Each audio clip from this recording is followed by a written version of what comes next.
We can measure the resistance of a component by measuring the current through it and the potential difference across it.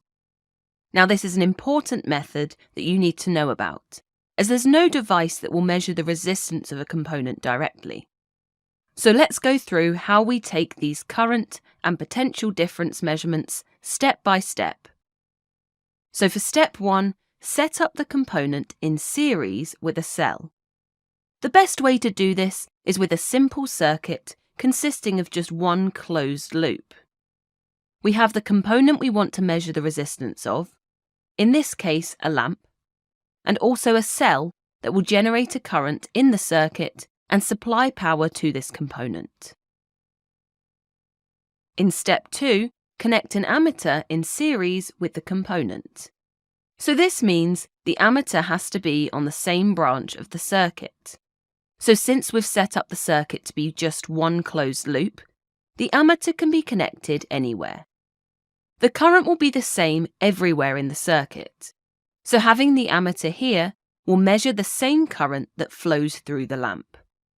Also remember that our ammeter should have a very low resistance, so we don't actually change the current when we connect it.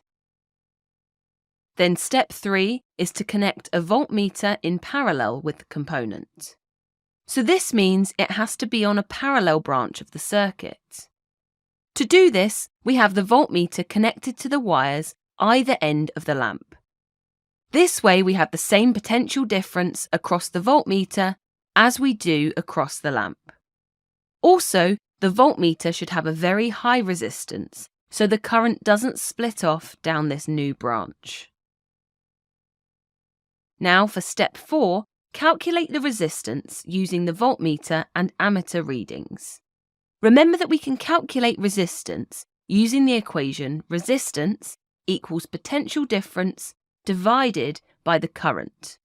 So since we've set up an ammeter to measure the current flowing through the lamp and a voltmeter to measure the potential difference across it, we can use their readings for the equation. So let's suppose the ammeter measures a current of 3 amperes and the voltmeter a potential difference of 12 volts.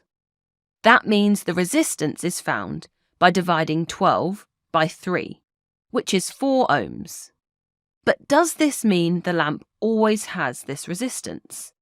How exactly can we check this? Well, in step 5, we can use a variable resistor to change the current and potential difference and calculate the new resistance. So for most components, the resistance will change with current.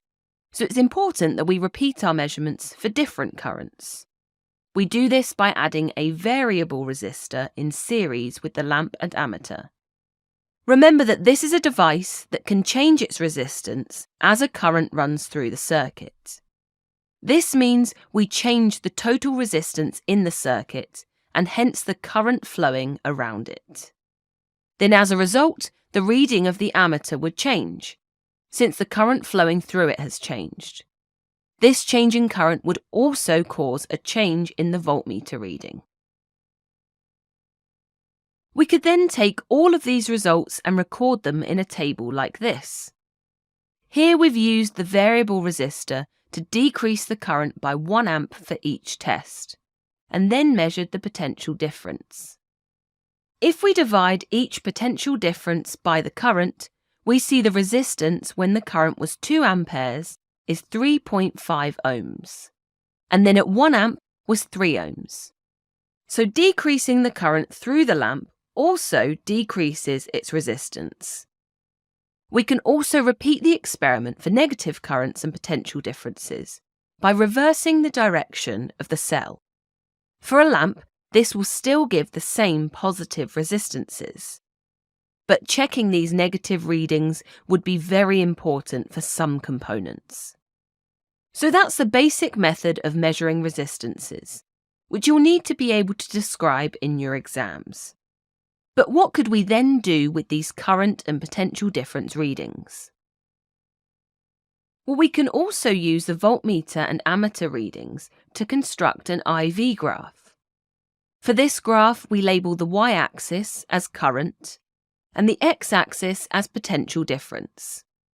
Now you could do this the other way round, but at GCSE you'll only encounter graphs where current is on the vertical axis.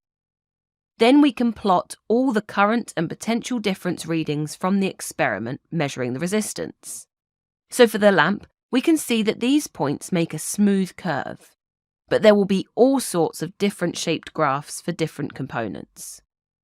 We'll be learning more about these graphs and what they tell us elsewhere, but make sure you understand how an IV graph is plotted. Thanks for watching. If you want to take your GCSE revision to the next level, head over to launchpadlearning.com and check out our smart learning platform that's been designed to get you top results in your exams. We cover your whole specification and make revision fun with interactive quizzes, easy to follow videos and more.